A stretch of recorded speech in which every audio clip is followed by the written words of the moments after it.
Hello everybody, welcome to another review from Izzy Said Mexicape on YouTube. Do you like my shirt?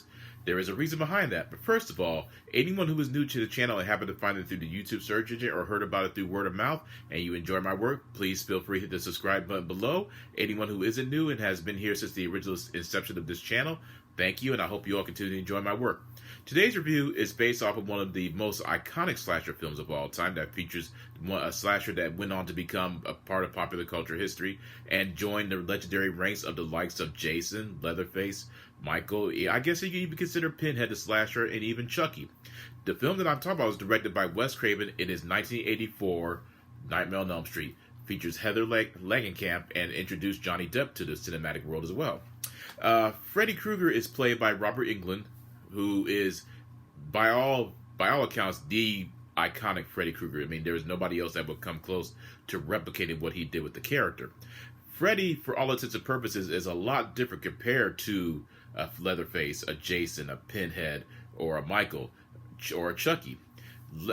Freddy is one of those type of antagonists that is a far more deadly villain, given that he attacks an individual when they're most vulnerable, which is when they're asleep.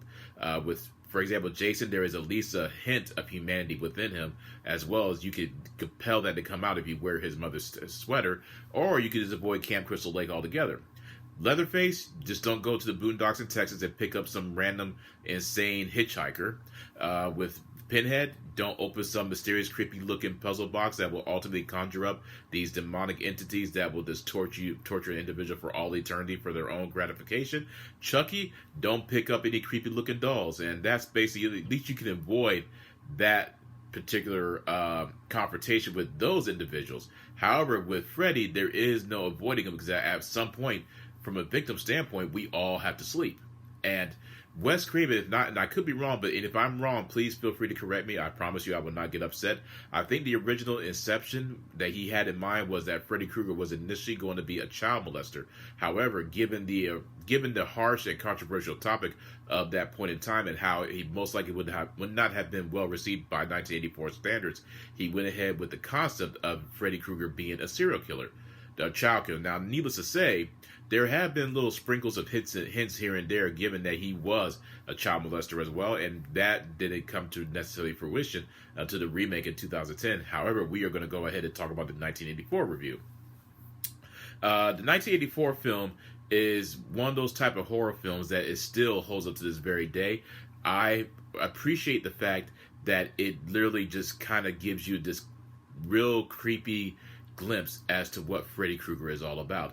And you have to remember, what makes this film so different compared to the other ones is that Freddy is a lot more sinister and more, he is theatric. He does have a lot of flair and theatricality within the confines of the presentation of his character. But within this one, given that he is what you would define him as an evil dream demon, what I appreciate is how he is able to, how Wes Craven more or less captured Robert Englund's performance and the whole persona of Freddy from the shadows perspective. You know, you don't really see a lot of him.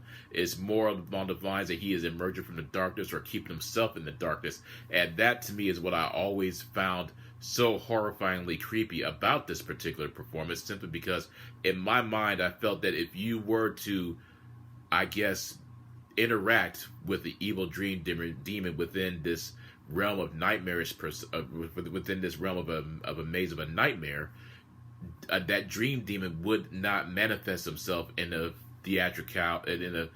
flary theatricality type of way. It would more or less be along the lines of something that is very much primordial and evil, has no mercy, and has this demonic tendency to bring about torture and death in the worst way possible, while also taking some gratification from it as well. Robert Englund's performance is still, within this film, in my opinion, is one of the greatest of all time as far as a horror film is, as far as when you think about horror films.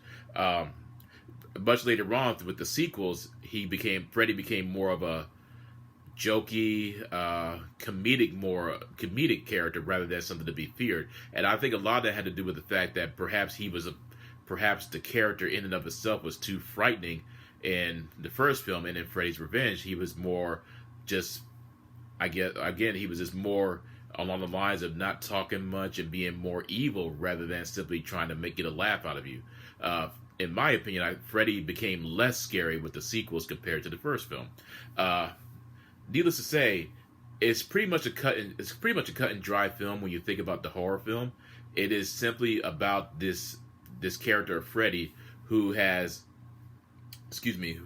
went on a serial killing spree of murdering children, and the parents of the town burned him alive, and he went on to he started to manifest himself within the dreams of Elm Street. And that's how, and all these mysterious murders start happening, but they can't figure out exactly what's going on because there's no fingerprints, there's no true indication as to what's causing these murders to occur. And slowly but surely, they start to deduce, the characters of the film start to deduce that, okay, this individual, this demon is attacking us in our sleep. And the scary and the beautiful tragic element of this film, of what Freddy is able to do, is the fact that when they die in the dream world, they're dying in real life as well. And the fact that, again, he is able to do it in a way that he can make someone look like they committed a murder even though they didn't do it. So that's what I truly enjoyed about this film. And also the fact that, again, there is this level of practical effects where it's literally all about the intense atmosphere, where it's simply using the simple usage of shadows and sounds, and hearing the Freddy's theme song with the creepy little children singing in the background, that still gives me chills to this very day. From a performance wise, again, you're looking at Heather Langenkamp and Johnny Depp's performance.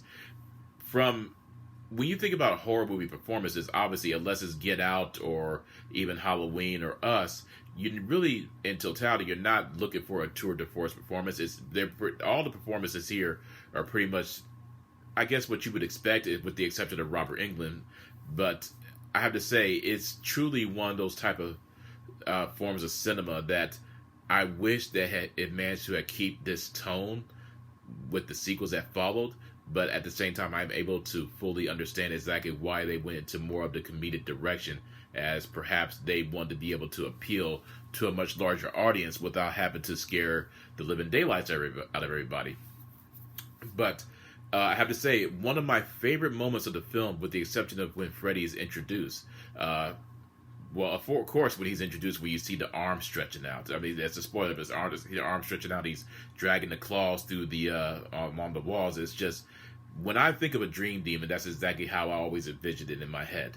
And another moment that is still fairly creepy, and given that I felt this particular scene was ruined within the remake, and then I do enjoy the remake now, mind you, but the remake made it more of a CGI effect, whereas the original, it looked, obviously with special effects, it's just something immensely creepy about Freddy emerging from the wall while Nancy is sleeping and holding her crucifix. It's just, that moment is and after watching Nightmare on Elm Street, and I think everyone, it's safe to say, pretty much anyone who watched this film had trouble sleeping afterwards, as they were afraid that Freddy was going to murder them in their sleep. Obviously, I could watch it now and not be affected, but back then in 1984, it was such a new concept, and throughout those years, it was, again, given the fact that it was such a new concept, you simply couldn't fathom the idea of even going to sleep. And that is what makes a horror movie great for me, is that it leaves a lasting impression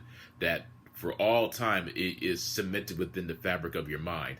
And that is why I will always cherish this first film. It is literally the perfect film. It's literally one of those type of films that I could watch over and over again and never get bored. I mean, it is a classic. Everything from beginning to end is just pure gold. And Robert Englund's performance is still, to this very day, again, he is the true personification of Freddy Krueger. And as much as I love Jackie Earle Haley and what he managed to incorporate with his performance, this is a classic. I mean, and you just can't go wrong with it. That is my review of Nightmare on Elm Street. I hope you guys enjoyed it. If you liked it, and if you happen to enjoy my review, please leave a like if you want to, and leave a comment and let me know what you thought about the film, or let me know on my Facebook page. You'll be hearing from me again, my friends, and next review is most likely going to be The Nobody. which is coming out this weekend, and obviously next weekend is going to be Godzilla versus Kong. So that's my review, and I hope you guys remain safe and healthy. Take care, and peace out.